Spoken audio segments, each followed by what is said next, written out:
Hello, if you're feeling a little dissatisfied in your life, a little unfulfilled, maybe even a bit peed off, then this is the video for you. We're going to give you our 4-step strategy to get you moving in the right direction. Doesn't matter what aspect of your life you're looking to improve, this is where you need to start.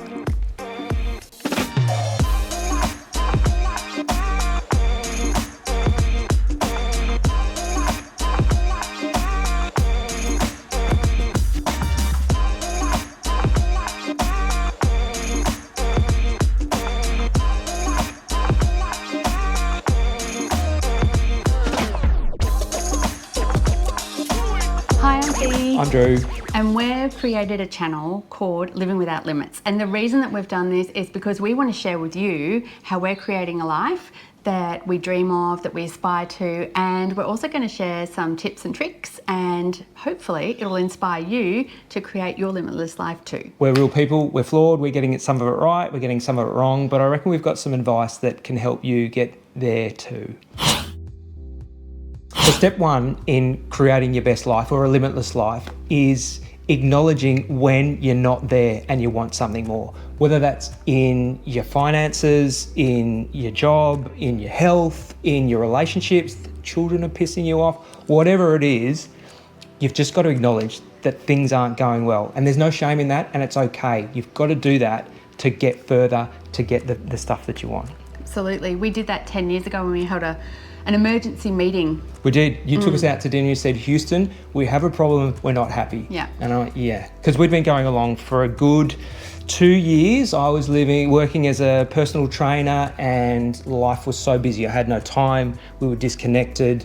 We were living in a city that we weren't happy with. It wasn't the climate that we liked living in, but we were there because we thought we should be. We had small children. Small children, a whole bunch of reasons, but we just went. But all the normal reasons too. Yeah. That's the thing, is this is all quite normal. You're allowed to feel like this. So step 1 is call time out and go, hey, there is a problem. Yeah. Once we've acknowledged that we need to make changes, we want to separate those changes into 2 separate buckets. We want to have one that we can change, and then we have another bucket that we have absolutely no control over and we can't change. One thing you can't take control over is getting older and dying. That's coming to all of us. You got to let that go. The other thing is, which is a little bit funny, but it is true, Mum is upset that the bins are collected on a Friday and not a Monday. But she can't change that, and no one can. So let that go. Put that in the bucket of, I can't change it. I was pretty good at this one. Things that happened in the past, going, I wish I didn't do that. Got to let that go too. Can't control those, can't change them, no point in worrying about it. Put them in the bucket, let them go. Step 3, once you know the things that you want to improve in your life, you might not have the answer of what it is that you want, but your starting point is to write the opposite of what you don't want. If you're irritated about not having enough time, just write, I want more time. If you're irritated about not having enough money, just write, I want more money. That's your starting point, as simple as that. And this is exactly what we did. We made a list of what wasn't working, and then we worked out a way that we could put a change to what wasn't happening.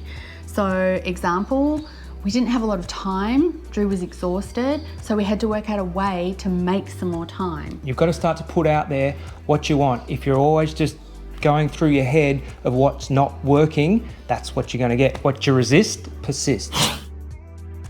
The next step is taking action on that. When you hear yourself saying, oh, I'm irritated about this thing, replace it with the opposite. So every time you hear yourself saying, I don't have enough time to do that, be proud of yourself that you've acknowledged it and say, I'm actually going to work out a way to have more time to do what I want. What we can do is make a difference to our mindset and the way that we want to create more time, and you will find it, I promise. Just keep following along, listening to our tips. We've got lots of advice to give you because we have managed to find time to be able to sit down and talk to you.